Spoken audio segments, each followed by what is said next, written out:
Je vais te montrer comment télécharger tes justificatifs directement depuis l'application Atlanto.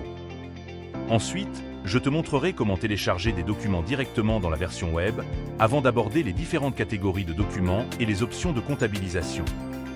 Pour finir, tu verras comment exporter tes documents depuis Atlanto afin que tout soit prêt pour les impôts.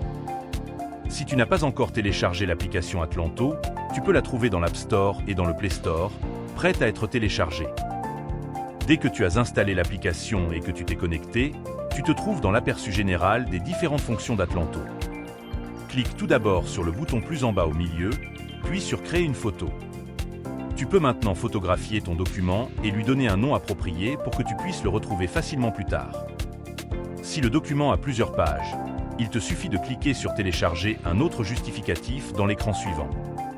Une fois que tu as photographié et nommé toutes les pages, clique sur Confirmer les documents.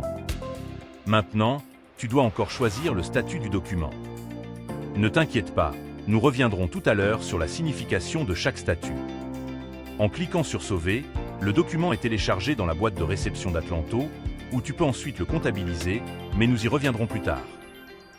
De plus en plus, tu reçois tes factures et tes justificatifs sous forme numérique et non plus en papier. Dans ce cas, tu peux télécharger les documents directement dans la boîte de réception. Pour ce faire, il te suffit de cliquer sur Ajouter et de sélectionner le document souhaité. Tu peux bien sûr aussi l'insérer par simple glisser-déposer. Une fois que tu as téléchargé tous les justificatifs, clique sur Sauvegarder. Les documents sont maintenant prêts pour la suite du traitement. Sur la base de la catégorie, Atlanto te propose différentes options de réservation.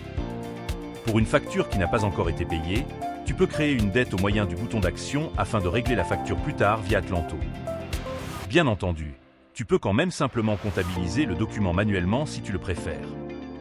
La catégorie déjà payée te donne uniquement la possibilité d'enregistrer le document manuellement.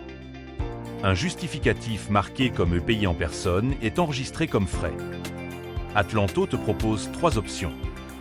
Tu peux soit saisir le document comme une dette, soit l'enregistrer manuellement, soit créer directement un mouvement de salaire à partir du document. Si tu crées un mouvement de salaire, tu peux rembourser les frais à tes collaborateurs dès le prochain paiement de salaire. Si tu choisis l'option payée par carte de crédit d'entreprise, tu as la possibilité de créer une dette ou d'effectuer une comptabilisation manuelle. Si tu veux que les documents de tes employés passent par un processus d'approbation, tu dois t'assurer que tu es le seul à avoir l'autorisation comptabilité et publication recette et ensuite, les documents de tes employés sont affichés avec le statut en cours et tu dois d'abord les accepter via le bouton d'action avant qu'ils puissent être traités. Ce qui est génial de la boîte de réception, c'est que tu n'as plus besoin de rassembler péniblement tes justificatifs dans des classeurs. En cliquant sur Télécharger les fichiers, tu définis la période souhaitée et tu reçois immédiatement tous les documents qui ont été téléchargés pendant cette période dans un fichier zip.